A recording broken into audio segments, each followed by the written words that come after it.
අද අපි කතා කරන්නේ Java වලදී අපි භාවිත කරන assignment operators ගැන.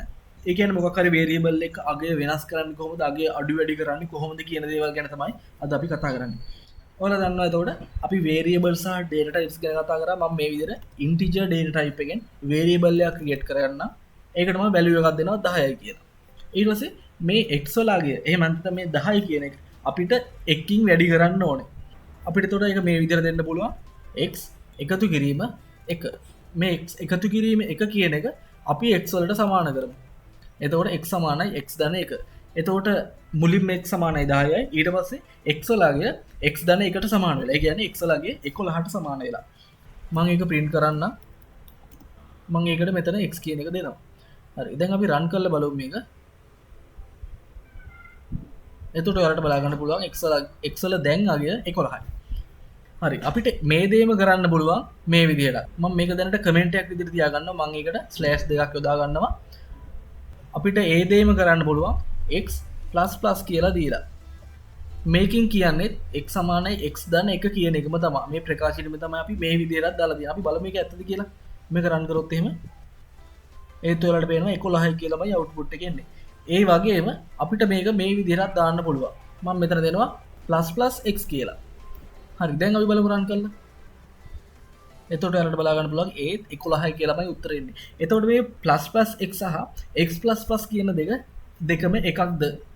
ඇත්තටම නෑ. ඒකේ වෙනසක් තියෙනවා. දැන් මේ උදාහරණ විදිහට අපි x සමානයි 10යි කියලා මුලින්ම ආදේශ කරලා තියෙන්නේ. ඊට පස්සේ මම තව වේරියබල් එකක් හදා ගන්න මේ විදිහට y කියලා. y සමානයි x++ කියලා දෙනවා.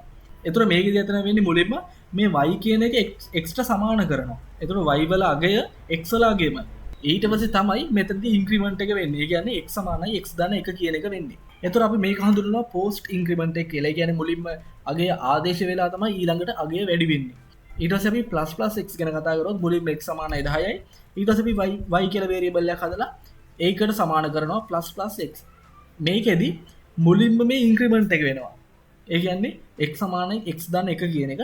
ඊට පස්සේ තමයි y වලට මේ x වල අගය ආදේශ වෙන්නේ. එතකොට මේක අපි හඳුන්වනවා ප්‍රී ඉන්ක්‍රිමන්ට් කියලා. මොකද මේකෙදි මුලින්ම ඉන්ක්‍රිමන්ට් එක සිද්ධ වෙන හින්දා. හරි, එතකොට මේකේ අවසාන x සහ y අගයන් බැලුවොත් එහෙම ඔයාලට මේ විදිහට බලා ගන්න පුළුවන්. පෝස්ට් ඉන්ක්‍රිමන්ට් එකේදී y වල අගය 10යි. පෝස්ට් ඉන්ක්‍රිමන්ට් එකේදී y වල අගය 10යි. x වල අගය ඊට පස්සේ 11ක් බවට පත් වෙනවා. නමුත් මේ ප්‍රී ඉන්ක්‍රිමන්ට් එකේදී මුලින්ම x වල අගය වැඩි වෙනවනේ. එතකොට ඒ වැඩි වුණාගේ තමයි y ට ආදේශ වෙන්නේ. එතකොට මෙතන x සහ y දෙකේම අගයන් 11 වෙනවා. අපි ඒක ඇත්තද කියලා බලමු.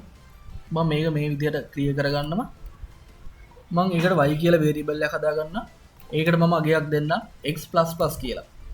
එතකොට මුලින්ම මේකෙදි y ට x ආදේශ වෙලා ඊට පස්සේ තමයි x වල ඉන්ක්‍රිමන්ට් එක වෙන්නේ.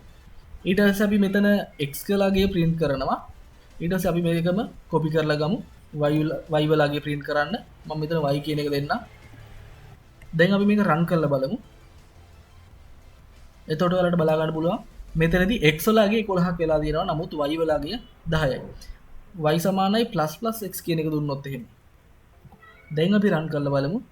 එතකොට ඔයාලට බලා ගන්න පුළුවන් වෙයි මෙතන අගයන් දෙකම 11යි කියලා තමයි ඇවිල්ලා තියෙන්නේ. එතකොට මම හිතුවා ඔයාලට මේ දෙකේ වෙනස තේරෙන්නේ නැති කියලා ප්‍රී ඉන්ක්‍රිමන්ට් එක සහ පෝස්ට් ඉන්ක්‍රිමන්ට් එක ගැන. හරි. එතකොට අපි දැන් මේකදී කතා කරේ ඉන්ක්‍රිමන්ට් එක ගැන. අපිට ඒ වගේම ඩික්‍රිමන්ට් කරන්නත් පුළුවන්. ඒ කියන්නේ අඩු කරන්න. දැන් මම මේක ක්ලියර් කරගන්නම් දැනට.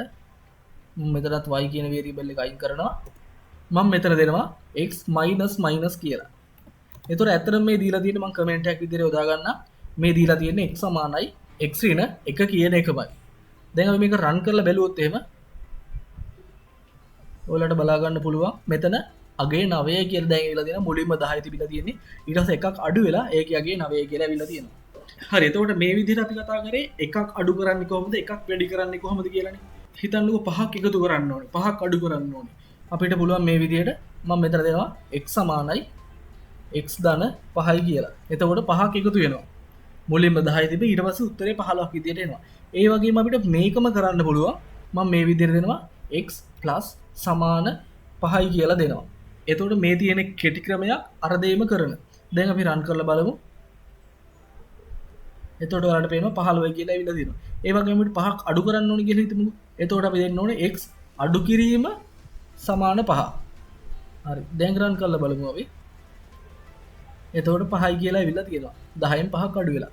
ඒ වගේම තමයි අපිට 5න් ගුණ කරන්න ඕන මේ විදිහට x ගුණ කිරීම සමාන 5 කියලා දෙන්න පුළුවන්. එතකොට මේ තියෙන්නේ x සමානයි x ගුණ කිරීම 5 කියන එකම තමයි. දැන් අපි රන් කරලා බලමු. එතකොට ඔයාලට පේනවා 50යි කියලා ඇවිල්ලා තියෙනවා 10 සහ 5 කියන දෙකේ ගුණිතය. ඒ වගේම තමයි අපිට බෙදන්නත් පුළුවන්. මේ විදිහට අපි බෙදීමේ ලකුණු දෙමු. ඊට පස්සේ රන් කරලා බලමු. එතකොට පිළිතුර 2යි කියලා ඇවිල්ලා තියෙනවා 10 5න් බෙදුවාම. ඇත්තට මේ තියෙන්නේ එතකොට මම කමෙන්ට් එකක් විදිහට යොදා ගන්නවා x සමානයි x බෙදීම 5 කියන එකමයි. හරි. එතකොට මේ ප්‍රකාශනය තමයි අපිට මේ විදිහට කෙටියෙන් හඳුන්වන්න පුළුවන්. හරි. එතකොට අද අපි කතා කරේ assignment operators ගැන. ඒ වගේම increment සහ decrement operators ගැන කතා කරා. ඒ දේවල් කොහොමද Java වලදී අපි යොදාගන්නේ කියලා. එහෙනම් ඊළඟ වීඩියෝ එකේ ඉක්මනටම හම්බ වෙනවා.